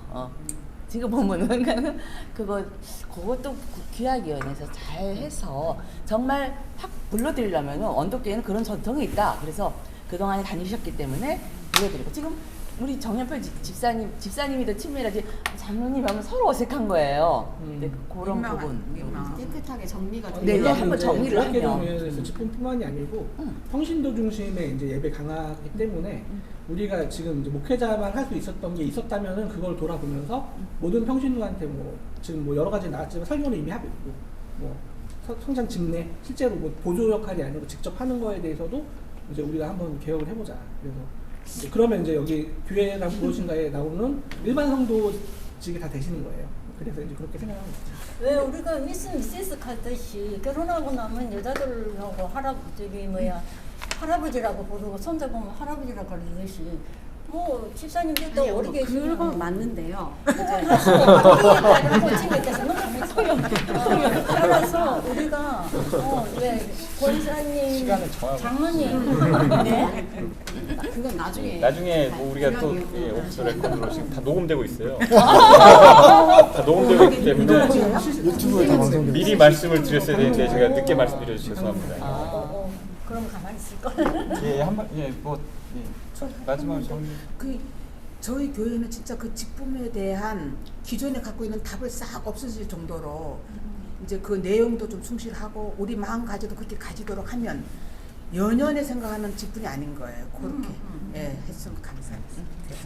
바랍니다. 근데 저는 이제 이건 좀 웃자고 하는 얘기긴 한데 수년 전에 이제 우리 집안에 굉장히 어려운 일이 있어서 제가 그 병원 안에 카톨릭 병원 안에 그 성당 안에 가서 예배를 같이 했어요. 저 간절한 마음이 있어서 이제 뭐 환우들하고 뭐 많이들 있는데 나중에 이거 먹는 거 있잖아요. 성체 신부님이 이렇게 딱 해서 르륵 써서 가는데 저도 간절한 마음이 있어서 저 성체를 먹으면 은사가 나에게 은혜가 입히겠거니라는 믿음. 그래서 먹고 먹으니까 뭐라고 그러더라고요. 자주 이렇게 되돌아오는데 그 신부님이 날 쫓아오는 거예요. 내가 앉았더니 저한테 세례 받으셨어요? 그래요? 그래서 아니요, 저 개신교 신자인데 개신교에서 세례 받았어요. 그랬더니 세례 받지 않으면 하면 안 됩니다. 그렇게 얘기하는 거예요. 난 이미 먹었거든요. 그걸 저는 어떻게 받아들였냐 하면 순전히 개인적인 느낌입니다만 이건 성령님의 은사가 나에게 미친 것이다라는 생각을 했어요. 좋은 쪽으로 해석을 한 거죠. 그러나 이제 신부나 어떤 그 제도나 그 천주교의 어떤 그 예식으로 봐서는 잘못된 거예요. 그러면 제가 은사를 받을 수가 없을 뿐더러 오히려 뭐 화가 있을까? 뭐 이런 나중에 생각했는데 아무 이상 없어요. 저거가 아주 좋았어요. 그래서 이거 뭐라? 근데 물론 웃자고 하는 얘기긴 하지만 신앙을 받아들일 때 개신교나 천주교나 어떤 종교도 마찬가지로 그 절차라고 하는 것 또는 그 절차를 진행하는 그 권위 있는 자, 제주, 우리 제사들에도 제주가 있잖아요. 목사나 천당교 그런 것은 그 도와주는 것이지 나의 감정을 익힐 수는 없다. 그거는 결국은 믿음은 그걸 초월해야 된다는 생각을 자꾸 해서 오늘 토론이 굉장히 좋긴 한데 저도 참 어려운 문제다. 어려운 문제. 저희 김홍경 선생님이 거의 이날 2박 2일이 가나안 교회 예전에 우리 모임을 가보셨거든요. 와서 여기 같이 교회에서 같이 원해서 오셨어요. 한 말씀 하셔야 되는데. 근데 저는 오시면 한 말씀 하셔야 이런 고민들을 사실은 뭐라고 벌써 30년 전부터 해왔던 그 고민들이에요. 근데 이제 아까 전에 그냥 제가 딱 지금 충돌하는 건 그거예요. 지금 전문적으로 신학을 한 사람들과 신학하지 않은 사람들이 충돌하는데 만약에 이걸 갖다가 싹 섞어버리면 실제로 전문적으로 신학대학 갔다 왔던 사람들은 어떻게 하냐 이게 이 사람들을 직장이라든가 이게 우리 보장해줘야 돼. 어떻게 이게 살림을 보장해줘야 되잖아요. 그런 문제가 생기잖아요. 또. 그러니까 굉장히 이게 구체적으로 이야기를 하지 않으면 결국은 이 구름 같은 소리예요. 안 된다 이거죠. 근데 그렇기 때문에 아까 전에 우리 자매님 말씀하셨지만 형제라고 하는 칭호와 자매라는 칭호가 그냥 우리 일반적인 세상적인 칭호가 아닙니다. 실제로 이게 정말 영원한 생명 안에서의 칭호이기 때문에 이 칭호가 정말로 내 마음에 와닿지 않으면 그리스도가 정말 생명이고 진리고 길인데도 불구하고 우리 일곱 교회에서 형제라고 칭호하는 교회는 이제 빌라델피아 교회밖에 없습니다. 그 영광스러운 단어를 우리는 잊고 있는 거예요, 사실 실제로.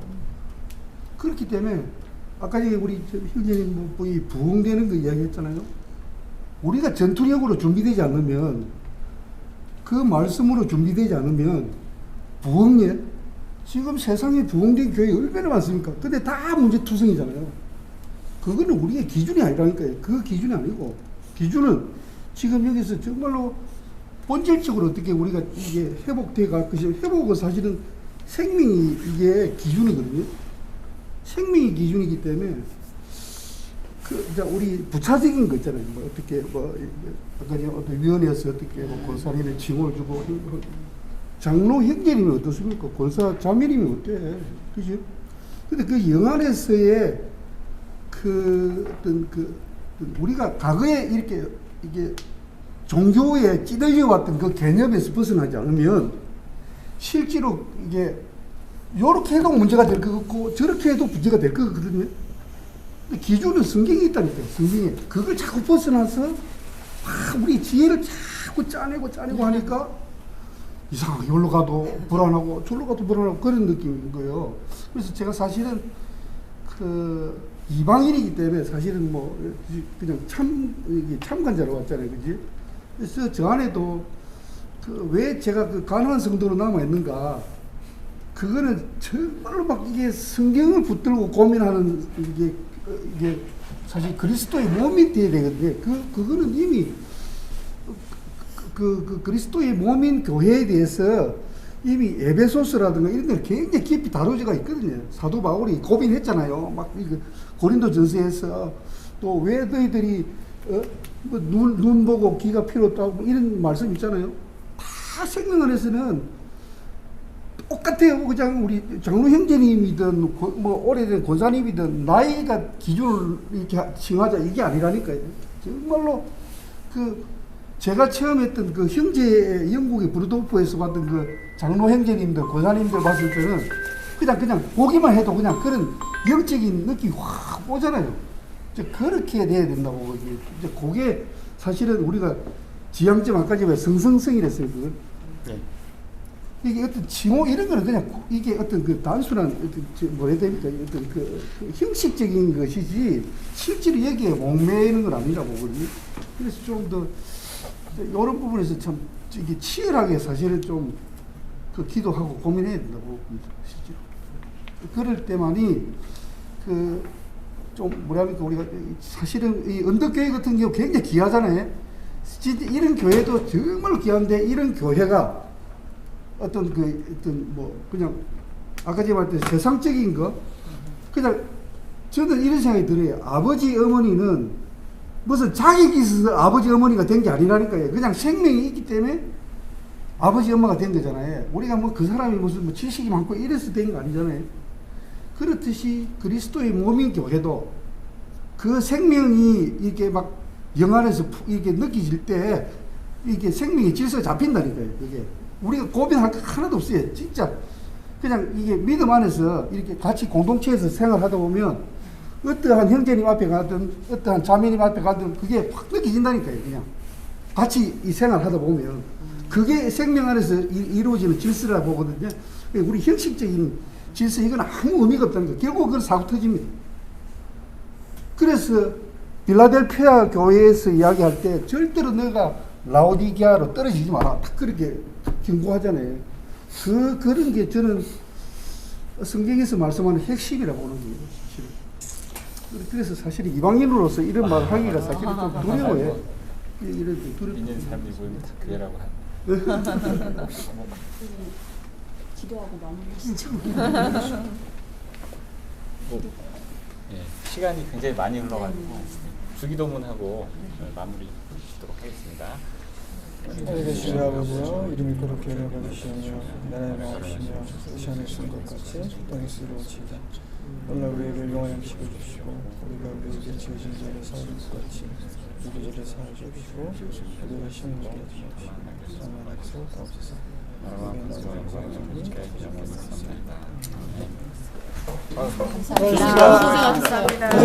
고생하셨어요. 스케일은 이걸 하나씩 좀 가져가실래요? 이거 어디서 만나는 데는 하는 번씩 가져가시면 뭐예요?